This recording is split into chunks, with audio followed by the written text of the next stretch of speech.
Hello everyone! Marami na namang bulaklak ang aking Clitoria ternate. Yan. Ayan, ang dami nila ngayon. Kukunin natin. Kasi pag hindi kukunin, magiging ganito siya. Dry. Kunin pa rin natin. Para palitan niya ng bago. Yan.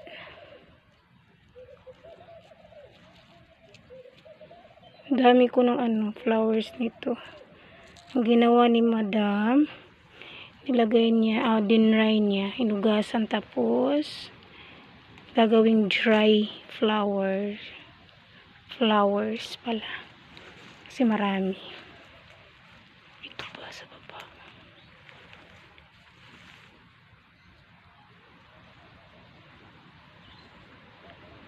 Kasi ang dami niya talagang flowers ngayon. Araw-araw. Yun po. Yun po. Malayo-layo siya. Carry pa rin. Ayan dry na dry siya. Ay, ganito pala siya. Sa flowers pala to. Yung seeds. Pag hindi tatanggalin. Yan pa dito pala.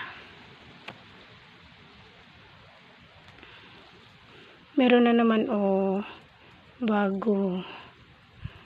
Hindi maubos-ubos kasi pag tatanggalin mo yung flowers, meron na naman yan. Yan ito pa. Kaya din dapat siguro tanggalin siya para manibago na naman. Manibago na naman.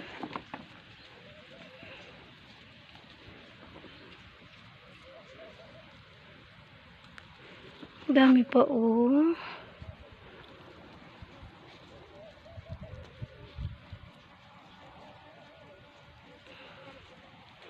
Kahapon ang nagkuha ang aking bossing.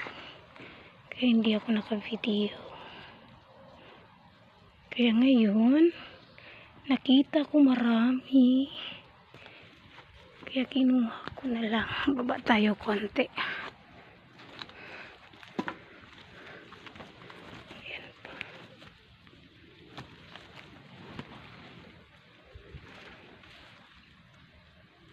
Mahuhulog na siya.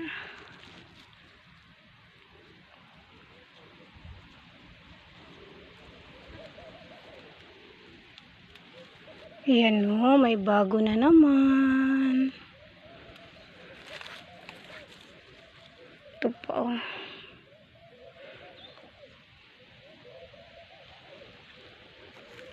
Ayan ang aking nakuha. Wala na ba? Punta tayo sa kabila. Ayan siya. Gagawin tong dry flowers kasi hindi araw-araw iinom ng water. Tapos sayang siya. Kaya ginagawa niyang dry. Para pag gusto niyo uminom, ayan siya. Meron dito.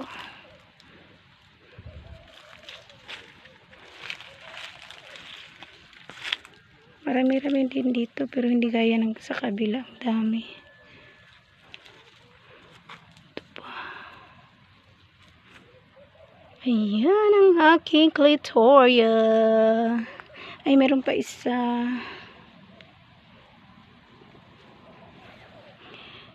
Thank you for watching.